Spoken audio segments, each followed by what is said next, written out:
Hi. ఇది ఇల్లు ప్రతి ఒక్కరు బేబీ కనుకోవచ్చు, ప్రతి బాయ్స్ ది. Like every film you make we hope it connects with something చాలా ప్రైమల్ గా ఏమన్నా కనెక్ట్ అవుతా. ఇందాక I was talking to Bindu about it. How like a love story, a house is a very primal emotion, so it will have a wider reach in terms of connecting with audience అనిపించింది. So దీనికి హర్షవర్ధన్ గారిని తీసుకోవడానికి గల బలమైన కారణం ఏంటి? Harsha, I've known him for more than 12 years. He's a very close friend. ఎప్పటి నుంచో హర్షత్ ఏదో చెయ్యాలి అని finally Harsha seem perfect for this.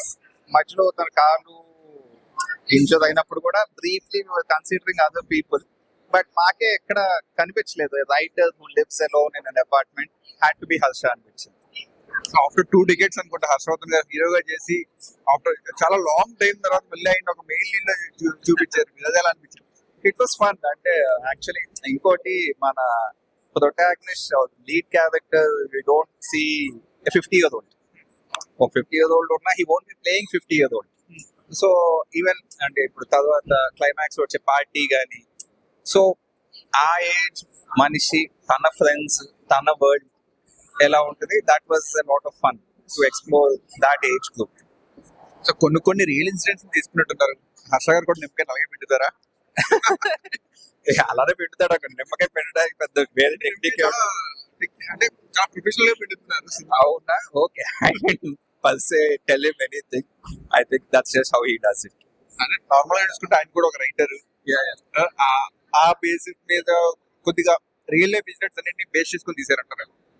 Real ఆయన రియల్ లైఫ్ ఇన్సిడెంట్స్ కన్నా లైక్ సర్టన్ వైబ్.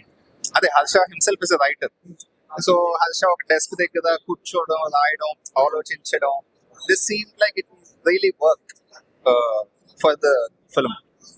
అండ్ మీ దాంట్లో ఇప్పుడు క్యారెక్టర్స్ చూసుకుంటే హర్ష గారు కానీ, బిందు గారు కానీ, అనీష్ గారు కానీ, వీళ్ళంతా ఫుల్ బిజీగా ఉన్న ఆర్టిస్ట్. హర్ష గారు కానీ, అనీష్ గారు కానీ ఆల్మోస్ట్ వాళ్ళ పక్క రైటింగ్, డైరెక్షన్, యాక్టింగ్ ఇంత బిజీగా ఉన్న వాళ్ళని ఒక చిన్న 45 minutes కంటెంట్ గా చూపించడం, వాళ్ళు ఏమైనా సరే రోహిత్ శశి కోసం అంటారు. దానికి రీజన్ ఏంటి?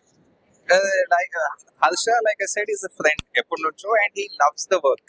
స్టోరీ డిస్కషన్ కి, నిరుద్యోగ నటులకి చాలా ఎలాబరేట్ పోస్టులు పెట్టాడు హర్ష ఫేస్బుక్ లో. ఈవెన్ అదర్వైజ్ ఎప్పుడు కలిసినా వెన్ ఎవర్ ఫ్రెండ్స్ పార్టీలు అక్కడ కలిసి చేయాలి అనుకున్నాం.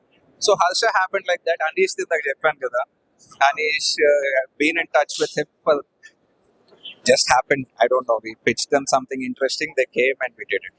అండ్ ఇందులో బెంగళూరు పార్ట్ కొంత ఉంది. అది బెంగళూరు చేశారు అండ్ ఇక్కడే We shot that in Nalakunta, but the Bangalore street signs తీయడానికి నేను DOP వెళ్ళి we just saw some Bangalore traffic and streets. So ఇంత పెద్ద ప్యాడింగ్ ని హ్యాండ్ చేయడం అంటారా అనిపిస్తుంది ఒక చిన్న కంటెంట్ దానికి? Nothing in particular. Anything is a shoot. You call an actor, you do it on schedule and you pack up and sell. Production wise లో కూడా అంటే హర్ష గారికి ఒక లెగ్ ఇంజరీ వల్ల 3 months డిలే అయిన ప్రొడ్యూసర్ నుంచి ఎప్పుడైనా మీకు సపోర్ట్ ఎలా ఉంది? అదేం లేదు, అది డిలే అయ్యింది. అది 2-3 Ravibabu we considered as an option. We were thinking of a few options, but nobody was clicking. So we decided we'll wait for Harsha. Producer, అదే ఆ వడ్డీలు ఆ కష్టాలు ఉన్నా కూడా he was very sweet and he said let's wait for Harsha. Thank you అండి. పెద్ద hit అవ్వాలని కోరుకుంటూ థ్యాంక్ యూ సో మచ్.